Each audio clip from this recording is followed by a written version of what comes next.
The credit alert lit up my phone at 3 a.m. $14,000 charged to Hermes Paris. My stomach dropped. I'd never even been to Europe. I'm Lisa, and 6 months ago I thought I had it all. A loving husband, a beautiful home in the suburbs, and the kind of financial stability my parents had worked their whole lives to give me. Now I was staring at my phone in the dark, trying to make sense of numbers that shouldn't exist. Samir, I whispered, nudging my husband. He stirred but didn't wake, peaceful in his designer pajamas, the same ones he'd brought home last week, insisting they were a bargain find. The morning light brought no clarity. Over coffee, I tried to sound casual. "Hey, did you happen to use my card for anything overseas?" Samir barely looked up from his phone. "Of course not, babe. Why?" "There's a charge from Paris." He set his phone down then, dark eyes meeting mine. "Must be fraud. You should call the bank." His voice was steady, concerned even, but something felt off, like that slight pause before he spoke. "I will," I said, watching him over the rim of my mug. "It's just weird, you know, such a specific store. These scammers are getting sophisticated." He stood, straightening his tie. "Don't worry about it. I'm heading to Mum and Dad's before work. Dad needs help with some investment stuff." I nodded, remembering the first time I'd met his parents. Yolanda had swept me into a perfumed embrace, diamonds glinting at her throat. "Welcome to the family, darling," she'd said, while Zechariah looked on with approval. They lived in a mansion that screamed old money, though Samir had mentioned they'd had some setbacks recently. The bank representative was helpful, but what she told me made my blood run cold. "Mrs. Watson, this charge was approved in person, the chip was present, and the PIN was used correctly." "That's impossible," I said, pacing our kitchen. "I have my card right here." "There appear to be 2 active cards on this account." I stopped moving. "2? "Yes, both issued to Lisa Watson. One activated 6 months ago, shortly after your name change." My wedding had been 6 months ago. I hung up and called my best friend Poppy. She picked up on the first ring. "Girl, you're calling me before noon on a workday. Who died?" "I think my husband's stealing from me." Silence. Then, "Get your ass to my office now." Poppy's law office was all glass and steel, but her presence made it warm.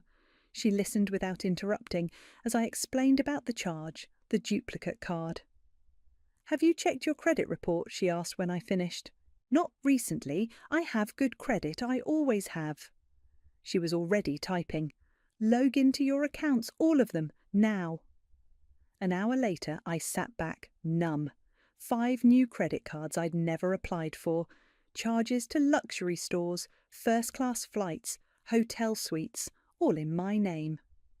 "This is identity theft," Poppy said quietly. "You need to decide what you want to do about it." "I need to talk to Samir first. Maybe there's an explanation." "Lisa?" Poppy leaned forward. "You're in finance. You know better than this. These signatures, they're forged. This isn't a misunderstanding." My phone buzzed. A text from Yolanda. "Sunday brunch tomorrow, darling. I simply must show you what your father-in-law bought me in Paris. You'll die." I stared at the message, remembering Samir's words this morning.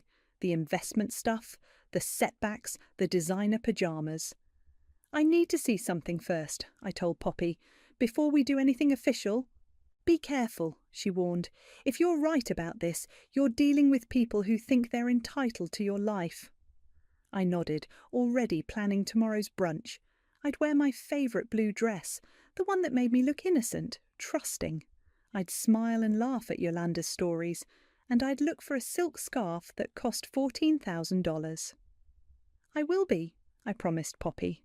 "But first I need to know exactly what I'm dealing with." Walking to my car, I thought about my dad, who'd worked 2 jobs to keep our family afloat, who'd taught me about saving, about earning what you have, about respect. Another text from Yolanda. "Bring that lovely checkbook of yours, dear. Your father-in-law has an amazing investment opportunity to discuss." I got in my car and started the engine, hands steady on the wheel. Sunday brunch was going to be very interesting indeed. Sunday brunch at the Watson estate always felt like stepping into a museum where you couldn't touch anything. Today, the marble foyer gleamed as I entered, my heels clicking against the floor. The sound of tinkling crystal and laughter drifted from the sunroom. "There's my beautiful daughter-in-law." Yolanda's voice carried across the space. She floated toward me in a cloud of Chanel No. 5, and there it was, wrapped artfully around her neck, a distinctive orange silk scarf with a pattern I'd seen on my credit statement. My stomach churned, but I smiled. "That's gorgeous," I said, gesturing to the scarf. "Is that new?" "Oh, this little thing." She touched it delicately. "Zechariah surprised me in Paris. You know how he loves to spoil me." Except Zechariah hadn't been to Paris. I'd checked their social media obsessively last night. They hadn't left the country in months. "Lisa, darling," Zechariah emerged from his study, laptop under his arm. "Perfect timing. I have something exciting to discuss." Samir appeared behind him, looking nervous. "Dad, maybe we should let Lisa eat first." "Nonsense." Zechariah guided me to the dining room, where crystal glasses caught the morning light. The best deals are discussed over good food. The maid, a new one I noticed, served mimosas and eggs Benedict. Yolanda dominated the conversation, describing a spa weekend I was certain matched another mysterious charge on my credit card.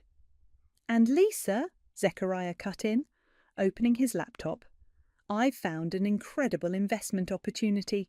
High returns, minimal risk. I can get you in, but we need to act fast." I took a sip of mimosa.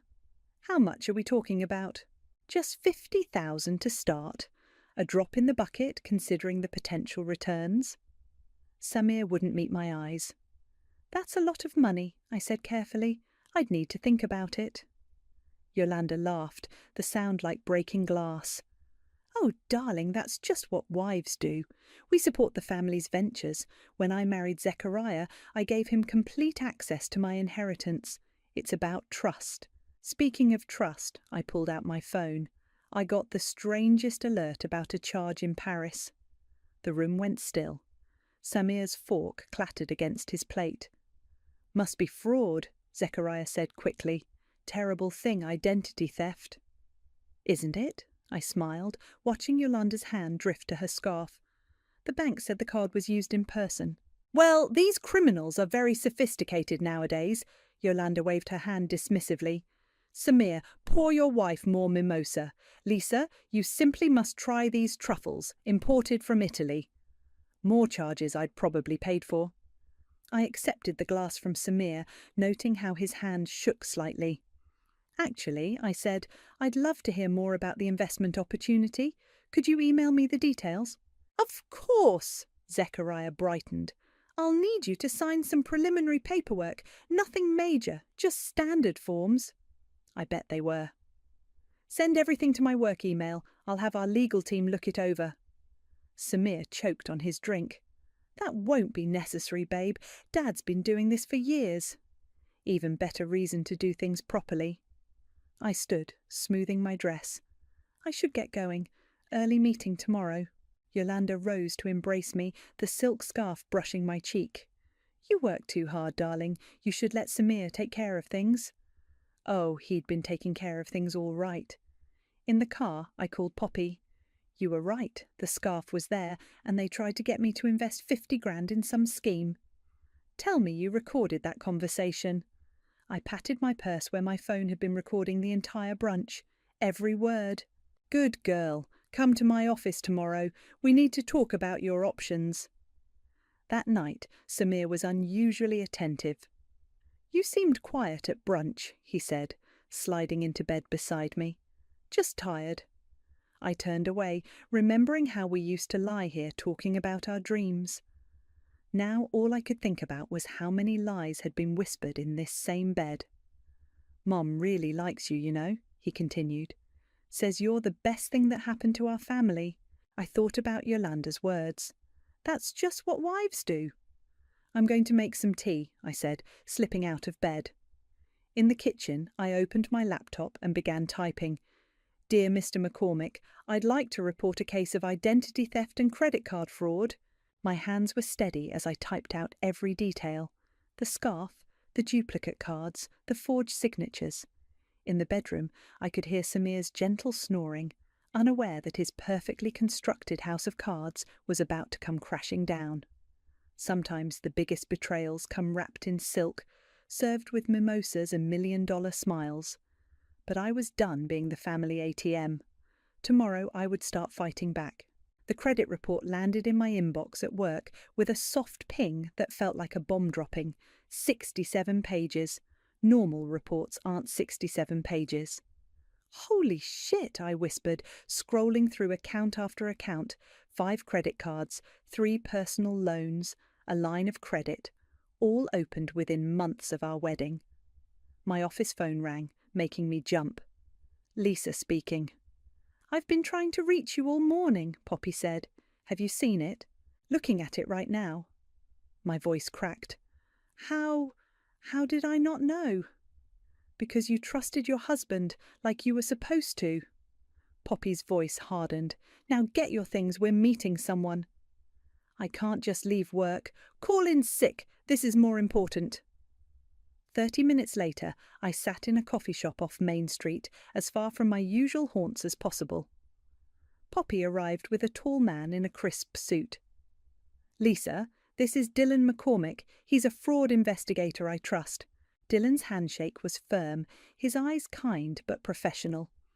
"Ms. Daniels," he used my maiden name without being asked, "I've reviewed your initial report. We need to talk about your signature." He pulled out several documents, laying them side by side. "This is your real signature from your marriage license. These," he pointed to the credit applications, "are forgeries. Good ones, but definitely forgeries." "That changes things," Poppy leaned forward. "This isn't just identity theft anymore, it's criminal fraud." My phone buzzed. "Samir. Where are you? Your office said you went home sick. Should I bring soup?" I turned the phone face down. "What do I do now?" "First," Dylan said, "we document everything. Bank statements, credit cards, purchases. Then we build a case. But Lisa," he caught my eye, "you can't let them know you're investigating. People who commit fraud often panic when discovered. They might destroy evidence or worse." "Worse?" "Empty accounts, transfer assets, leave the country." My hands shook as I lifted my coffee. "They're already trying to get me to invest more money. Zechariah has some opportunity he wants me to sign on to." "Perfect," Dylan nodded. "Keep playing along. Record everything. We'll set up a secure email for you to forward documents to me." Back home, I found Samir in the kitchen with grocery bags. "Baby, you scared me. Why didn't you answer my texts?" "Sorry," I managed a weak smile. "Migraine. Needed to turn off my phone." He pulled me into a hug, and I forced myself not to stiffen. "Poor thing. I got your favourite soup. Oh, and Mum wanted me to remind you about the investment paperwork." "Right." I pulled away, pretending to rub my temples. "Did your dad email it?" "I can just bring it home, save you the hassle of reviewing it." "No," I said too quickly. "I mean, email's better, for my records." He gave me an odd look but nodded. That night I waited until Samir was asleep before slipping into our home office. The filing cabinet yielded more horrors. Statements from accounts I never knew existed, receipts for jewellery and watches, first-class airline tickets. My phone lit up with a text from my cousin Jasmine. "Girl, your in-laws are living large. Check Insta." I opened Instagram to find photos from a charity gala. Yolanda dripping in diamonds, Zechariah showing off a new Rolex. The caption read, "Supporting the arts with the fam, Tsa blessed Nahu giving back." Those diamonds matched a $23,000 charge from last month. My hands trembled as I took screenshots and forwarded them to Dylan.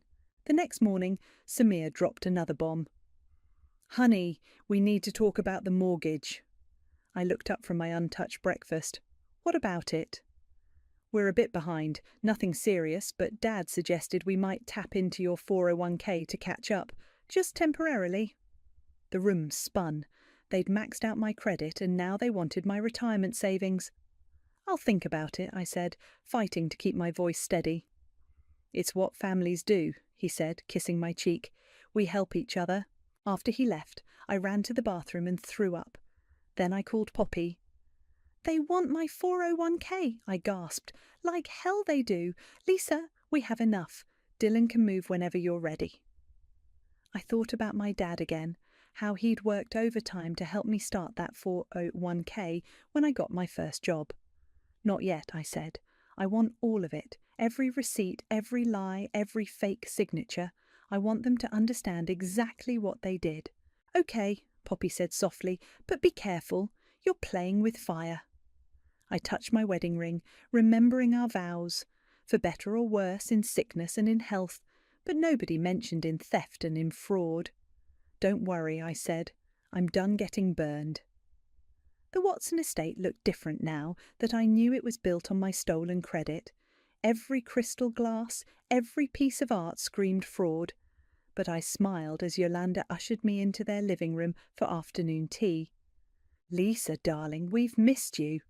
She air-kissed my cheeks. I've been telling everyone what a blessing you are to this family.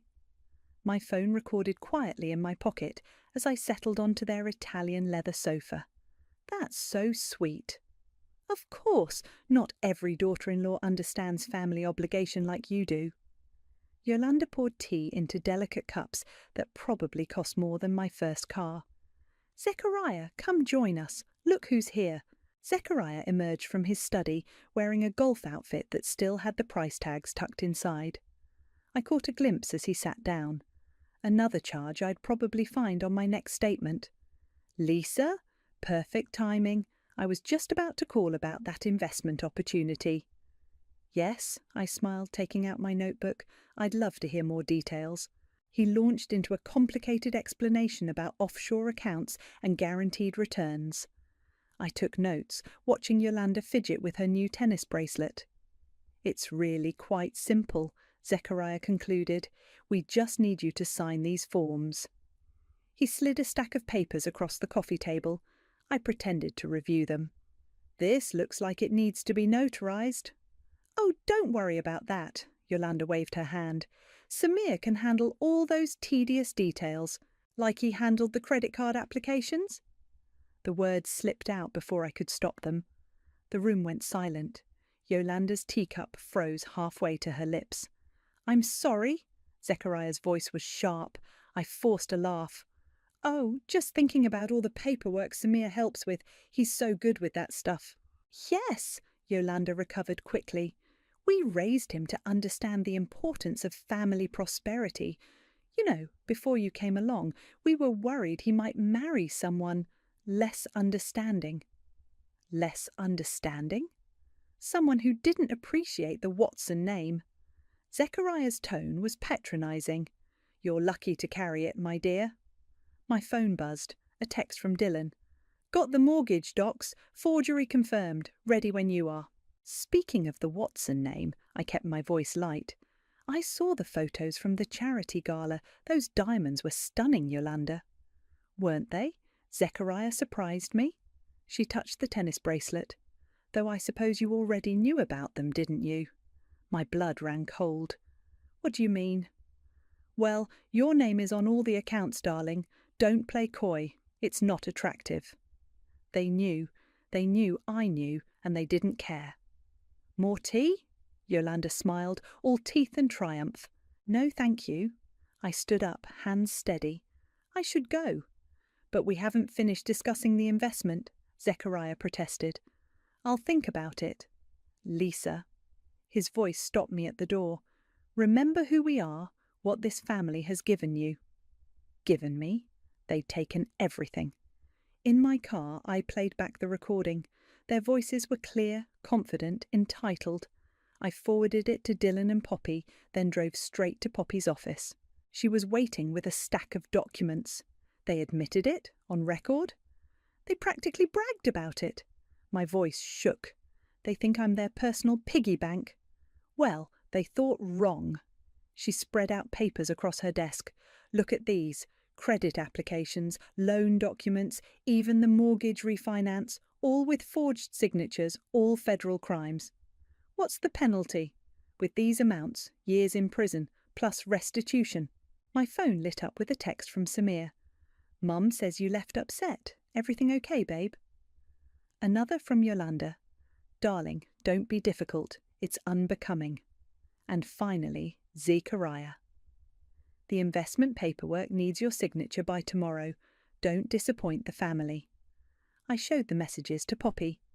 They're not even trying to hide it anymore. Because they think you're trapped. She squeezed my hand.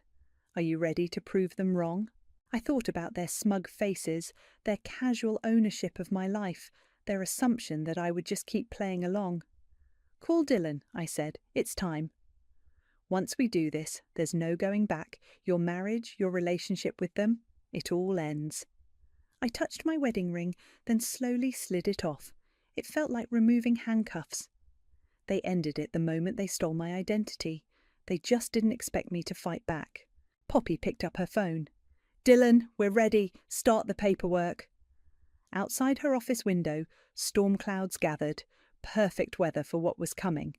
The Watson family was about to learn that some blessings come with sharp edges, and I was done being the sacrificial lamb at their altar of greed. Just act normal, Dylan had said. Keep collecting evidence. But normal felt impossible as I watched Samir get dressed for work, knowing each designer item he wore was bought with my stolen credit. You're quiet lately, he said, adjusting his tie. Everything okay? Just work stress. I forced a smile. Hey, your mum's hosting that dinner party tonight, right? Yeah, you're coming, aren't you? She's showing off her new renovation. The renovation I'd apparently financed. Wouldn't miss it. My phone buzzed. Instagram notification from my cousin Jasmine. My heart stopped.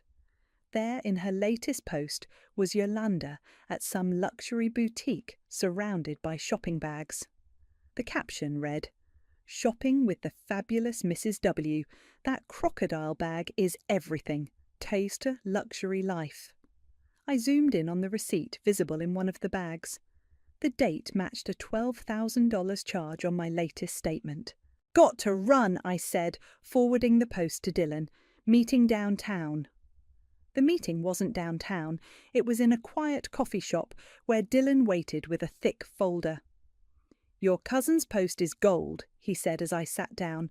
Timestamp, location, clear view of the merchandise, all purchased with your fraudulent cards. How much more do we need?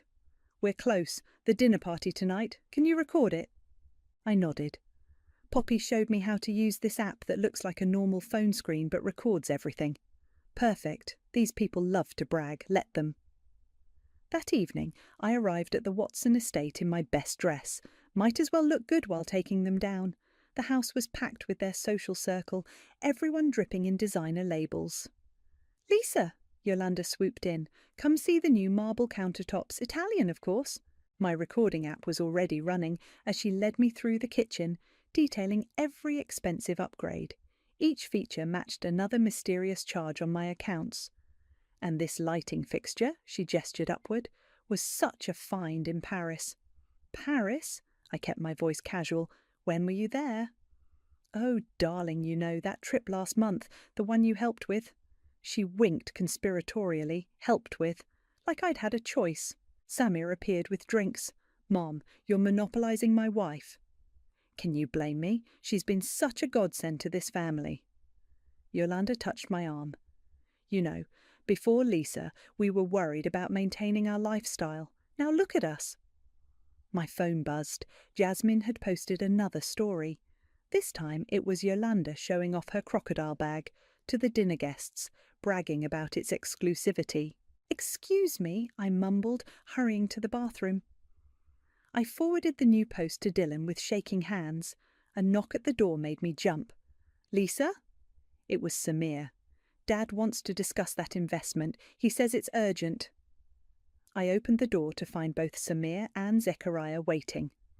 The opportunity closes tomorrow, Zechariah said. We need your signature tonight. I don't have my checkbook. No need. He pulled out papers. Just sign here and I'll handle everything.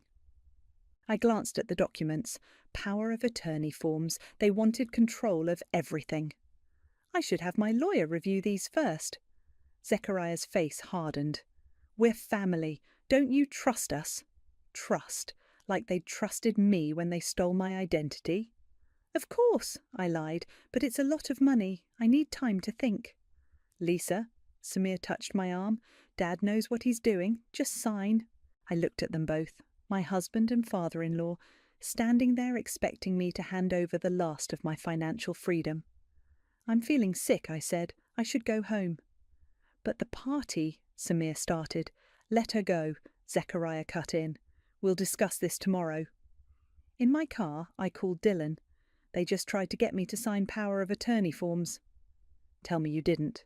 No, but they're getting aggressive, pushing for signatures, talking about urgent deadlines. They're planning something big, he said. Good news is, we have enough to move forward. Bad news is, we need to move fast. I watched through the window as the party continued, crystal glasses catching the light, everyone laughing at Yolanda's stories. My so-called family, spending my money, planning to take what little I had left. Do it, I said. Whatever paperwork you need, whatever statements you need me to sign, I want them stopped. Come to my office first thing tomorrow. And Lisa, don't go home tonight. These people, when they realise they're caught, things could get ugly. I started the car, watching Samir search for me through the windows. Don't worry, I know exactly where I'm going. It was time to end this charade. The Watsons wanted to play with fire. Fine, let them burn. The divorce papers sat in my purse like a loaded gun as I prepared dinner. Samir would be home any minute, and for once I wasn't going to serve up lies alongside the meal. My phone had been buzzing all day. Yolanda. Those investment papers need signing today. Zechariah. Call me immediately about the transfer. Samir. Dad's really stressed about this deal. Let's make him happy. I turned off my phone and checked the recording app one last time. Everything was ready. The front door opened.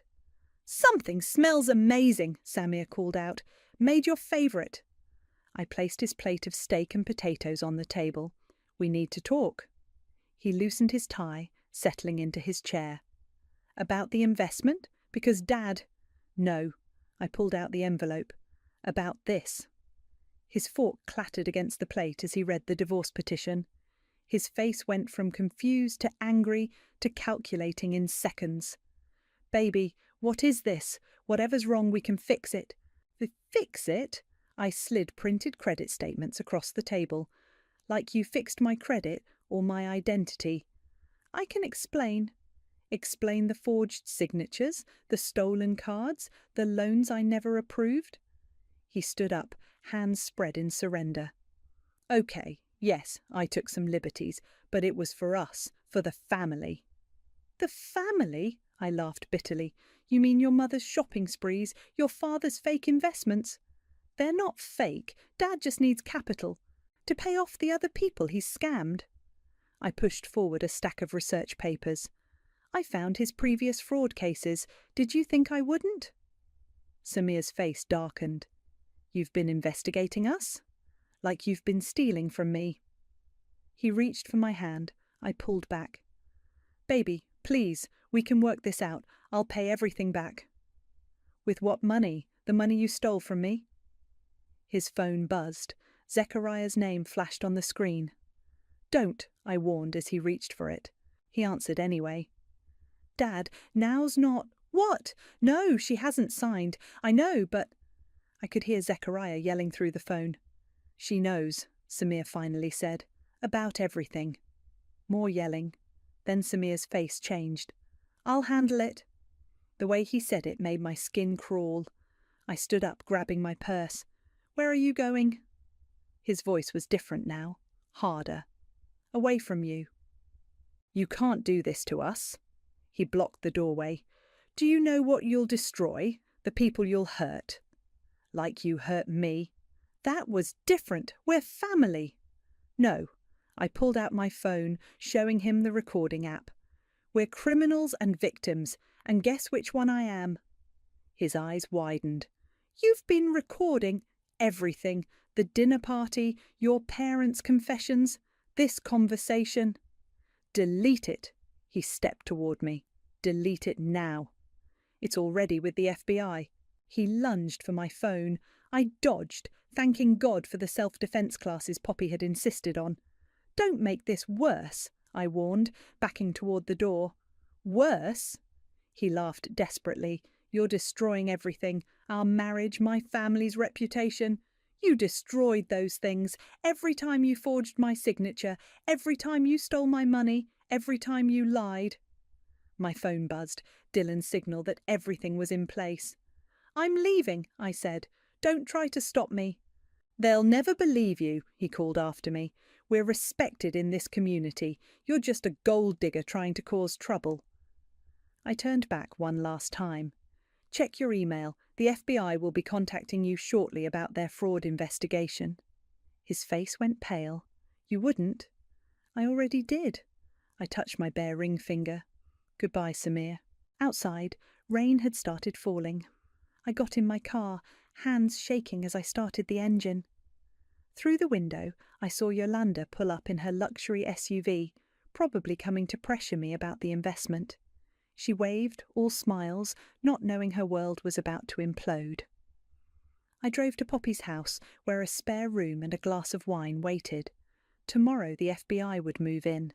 Tomorrow the Watsons would learn what happens when you mistake kindness for weakness. My phone lit up with messages. "Samir, please come home. We can fix this." Yolanda, "What have you done?" Zechariah, "You'll regret this." I blocked their numbers one by one. Sometimes the bravest thing you can do is walk away. Sometimes the strongest thing you can do is fight back. And sometimes justice comes with divorce papers and an FBI investigation. Let them panic. Let them scheme. Their time was up, and mine was just beginning. The FBI moved in at dawn. I watched from my parked car down the street as 3 black SUVs pulled up to the Watson estate. Dylan had texted me the timing, suggesting I might want to witness the end of my nightmare. "Federal agents, open up!" The sound carried clearly across the morning quiet. Through my windshield, I watched Zechariah open the door in his expensive pyjamas, face shifting from annoyance to fear as badges were thrust in his face. "What is the meaning of this?" His voice carried across the lawn.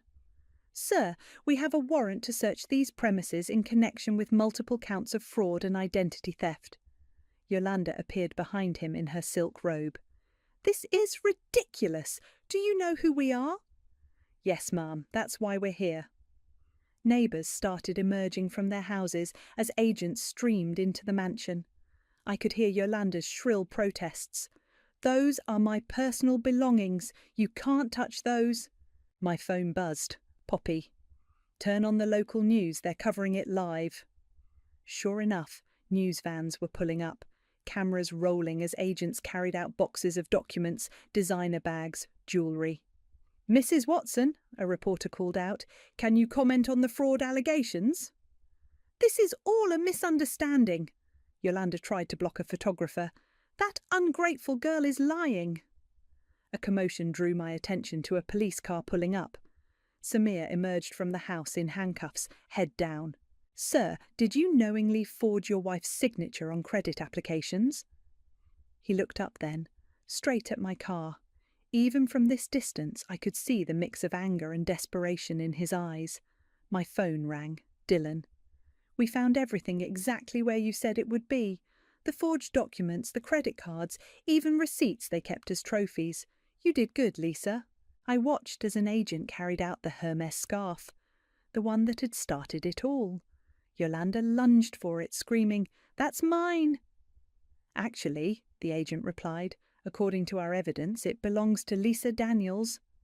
"That little witch!" Yolanda spun toward my car. "She's out there watching, isn't she? Lisa, show yourself." I started my engine. I'd seen enough. But before I could drive away, Zechariah broke free from the agents and ran toward my car. "You think this is over?" he shouted. "We made you. You're nothing without the Watson name." 2 agents tackled him to the manicured lawn. As they helped him up, I finally rolled down my window. "Actually," I said clearly, "I'm everything without it." The news cameras swung toward me. Reporters rushed over, but I was already pulling away. In my rearview mirror, I watched their perfect world crumble on their perfect lawn. My phone kept buzzing. Local family arrested in major fraud scheme. Socialites accused of identity theft. Watson financial empire implodes. I drove to Poppy's office, where she waited with coffee and a fierce grin. "They found offshore accounts," she said as I sat down. "Millions hidden away. Your case broke open dozens of other frauds they'd committed." "How long will they go away for?" "With these charges, years, plus full restitution to you and their other victims." I sank into her couch, suddenly exhausted. I kept wondering if I was doing the right thing, if I was being too harsh. They stole your identity, your money, your trust. They deserved everything they got. My phone buzzed again. Jasmine. "OMG! Just saw the news! That Hermes scarf! No wonder Yolanda was always bragging about her generous daughter-in-law." Then Dylan. "Samir's asking to make a deal, wants to testify against his parents." Of course he was. Even now he was trying to save himself. "You should see their social media," Poppy smirked, scrolling through her phone. "All those bragging posts about their luxury lifestyle. The comments are brutal now that people know it was all stolen money." A final text came through from an unknown number. "You'll regret this. Family should protect family." I showed it to Poppy, who immediately called Dylan. "Let them threaten," she said after hanging up. "Every threat just adds to their charges now." Through her office window, I could see the city skyline. Somewhere out there, the Watsons were being processed into custody, their designer clothes exchanged for jumpsuits, their mansion being searched room by room. "You okay?" Poppy asked softly. I touched my bare ring finger, remembering the girl who'd once believed in fairy tales about family and trust. "I will be," I said, and for the first time in months I actually meant it. Sometimes justice wears a badge, sometimes it arrives in dawn raids and handcuffs, and sometimes it looks like a woman who finally decided to fight back. The courtroom fell silent as the judge cleared his throat. I sat between Poppy and Dylan, my hands clasped tightly in my lap. "In the matter of federal fraud charges," the judge began, "this court finds the defendants guilty on all counts." Yolanda's perfectly maintained facade finally cracked. She crumpled into her designer suit, mascara running. Behind her, Zechariah stared straight ahead, his face ashen. "The defendant, Samir," the judge continued, "in light of his cooperation, will serve 5 years. Zechariah and Yolanda Watson will serve 12 years each, with mandatory restitution to all victims." I released a breath I didn't know I'd been holding. Samir turned to look at me from his seat, but I kept my eyes forward. "Additionally," the judge added, "the court orders the immediate liquidation of all assets to repay the victims of this extensive fraud scheme." Outside the courthouse, reporters swarmed. Dylan shielded me as cameras flashed. "Lisa!" Yolanda's voice cut through the chaos as officers led her toward the prison transport. "We're still family. You can't let them do this." I stopped and turned. Family doesn't steal from family. "We gave you everything." "No," I said clearly, making sure the cameras caught every word. "You took everything, and now you're paying it back." Poppy squeezed my arm. "Come on, there's something you need to see." She drove me to my old house, the one I'd shared with Samir. A sold sign stood in the yard. "The liquidation starts here," she explained. "The proceeds will help repay what they stole from you." My phone buzzed. A news alert. "Watson estate seized. Luxury items to be auctioned." "You know what's ironic?" I said, scrolling through photos of Yolanda's precious collections being catalogued for auction. They were so worried about maintaining their lifestyle that they committed fraud. Now they've lost everything. "Speaking of everything," Dylan pulled up in his car, "there's one more stop we need to make." He drove us to a small office building downtown. A new sign was being installed. "Financial Freedom Counselling Services." "What's this?" I asked. "Your new office," Poppy grinned. "Remember that business plan you showed me about helping other fraud victims rebuild their lives? Well, the restitution money is enough to get you started." I stared at the sign, remembering all the nights I'd dreamed of turning my nightmare into something meaningful. There's more, Dylan added. We've already got clients, other victims of the Watsons who need help rebuilding their credit, their lives. My phone buzzed again. Jasmine, just saw the sentencing news. Girl, you're trending. Justice served. I opened social media to find thousands of supportive messages. You gave us courage to fight back. Thank you for exposing these predators. Your story helped me recognize financial abuse in my own marriage. Lisa? A woman approached us outside the office. I saw you at the courthouse. I think my husband is doing what Samir did to you. Can you help me? I looked at her desperate face, remembering how alone I'd felt before Poppy and Dylan helped me. Come inside, I said, unlocking the office door. Let's talk. Later that evening, I sat at my new desk, looking at the framed document Poppy had given me. My final divorce decree. Beside it, she'd framed the first dollar bill earned from my counselling service. A knock at the door revealed Dylan with coffee. Thought you might need this. Big day. Thanks. I took the cup, noticing how his hand lingered near mine. For everything. You did all the hard work. I just helped with the paperwork. Still, I met his eyes. I couldn't have done it without you. My phone buzzed one last time. An email from prison. Dear Lisa, I'm sorry. I know it's too late, but I need you to know. I deleted Samir's email without reading further. Some apologies come too late. Ready to go? Dylan asked. I looked around my office, at the blank walls waiting for success stories, at the empty chairs waiting for people who needed help, at the future I'd built from the ashes of betrayal.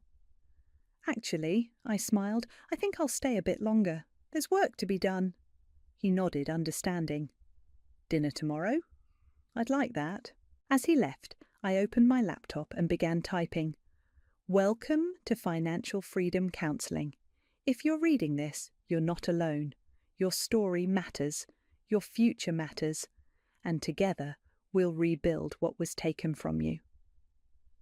I lost a marriage but found my purpose. I lost a fake family but built a real community. And somewhere in a prison cell, the Watsons were learning that karma doesn't wear designer labels. Sometimes it wears a business suit and carries a badge. I touched my bare ring finger one last time, then began to type. There were stories to tell, lives to rebuild, and justice to serve, this time on my terms.